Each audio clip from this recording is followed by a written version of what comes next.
This original video was shot in real time, and I post-process it to 3x fast forward using this software called Video Velocity.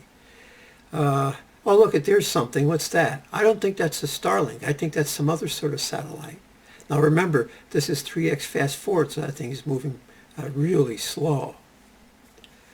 Yes, I used a sionyx, aurora, night vision camera, 0.7 wide-angle conversion lens. There was no Starlink this night. You're looking at something, you're looking at a 90-minute segment, and oh, look at that. That was a residual exhaust plume from incomplete combustion vapors, also including microscopic soot particles, commonly called chemtrails. Those planes fly above the troposphere. The troposphere is a layer of the atmosphere where all the weather happens. So when they're in the stratosphere, it's a different sort of environment up there. It's extremely dry, it's extremely cold, and even if you're pumping water vapor and carbon dioxide, that's not a natural makeup of the mixture of gases that you have in the stratosphere. And there's just plane after plane after plane.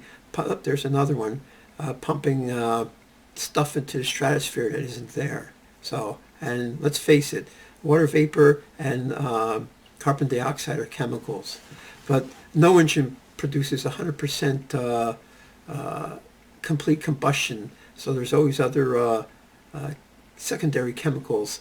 Even if they're trace chemicals. Look at all the chemtrails. No Starlink, but a lot of chemtrails. So these trace chemicals are being injected into the stratosphere, which never belong there. Oh yeah, sure, volcanoes do that, but they're like a massive one-off injections, and that's it for a long time.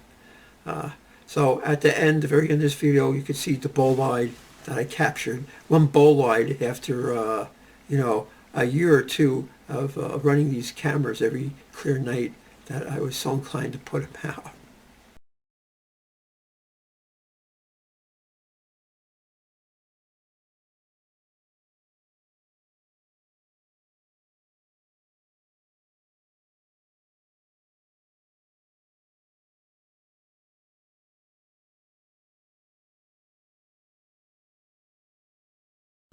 SpaceX is executing a major Starlink constellation change in 2026, moving about 4,400 satellites from an altitude of roughly 550 kilometers, which is 342 miles, down to 480 kilometers, which is 298 miles, to improve space safety by reducing collision risk and accelerating the orbiting of failed satellites. The significant orbital shift aims to decrease the density of objects in the BCS upper layers of low Earth orbit, which is abbreviated LEO, by moving them to a region with fewer satellites and debris, a move prompted by recent incidents and increased orbital clutter. They say they could do this because the sun is entering a quiet phase, and it's not bombarding the Earth with magnetic particles. So the atmosphere condenses a little bit, and there's less drag also. Now this 4,400 satellites, I've seen other reports of 9,300 plus satellite. They say Starlink's ultimate goal is to have 50,000 individual Starlinks in orbit.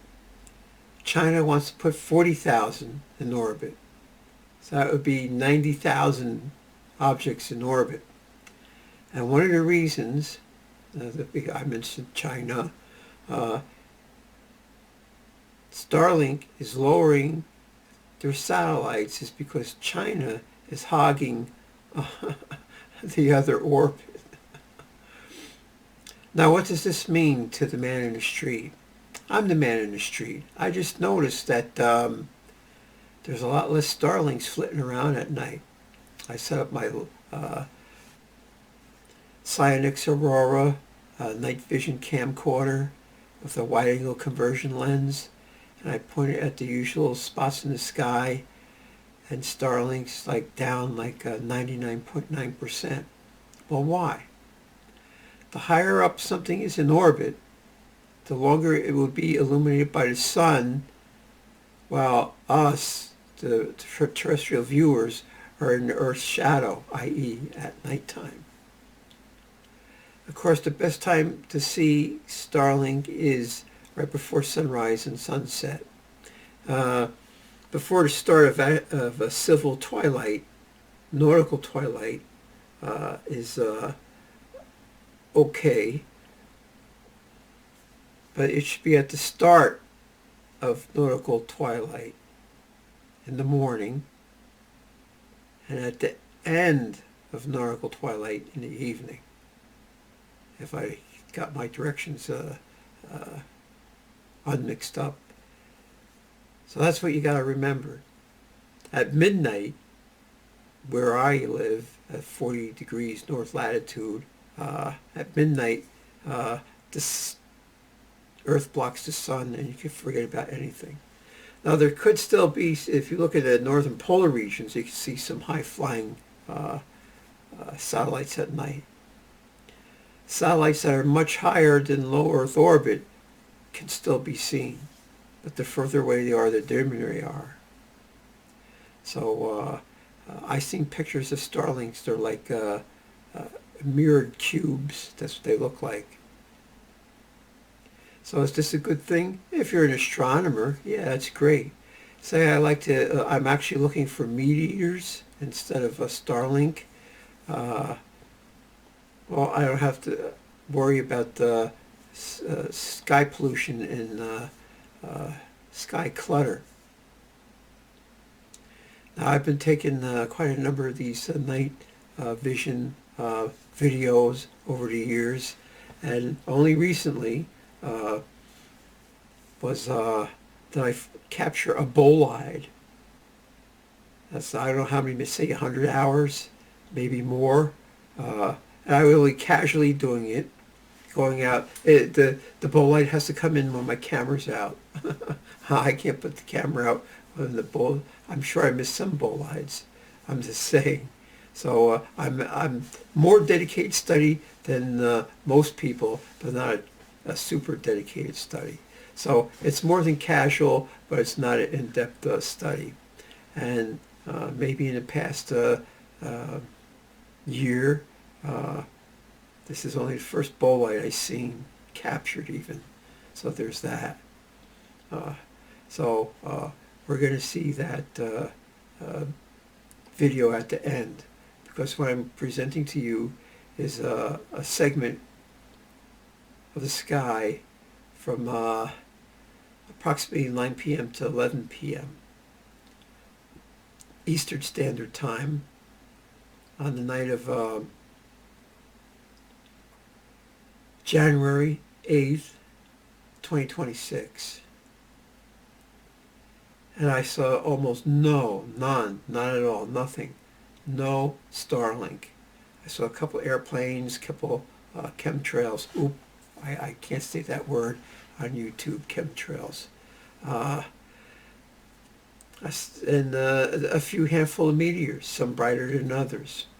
But when I do this fast forward business, since meteors are only on 3 frames, and you're skipping 3 frames, maybe that one frame goes by so fast you don't even see it. But that section of the boloid, I'm going to clip out 30 seconds before the bolide and 30 seconds after the bolide. And that'll be appended to the very end of the videos we're looking at. So what are we looking at? We're looking at a 99.9% reduction of seeing Starlink at night. And that's the main purpose. Maybe EM, that's short for Elon Musk, maybe he's seen the video I made about all these Starlink things flitting around. He goes, oh my God, what am I doing? And repositioned his fleet. I think it's already done. because they got the code, the command, they command the whole fleet at once as they pass over the broadcasting station, and they just go into their new Earth orbit. Now, 4 years from now, when the sun gets active, I guess I'll have to move them back up into higher orbit, but we'll see about that, or someone will see about that. So it's happy night viewing skies, huh?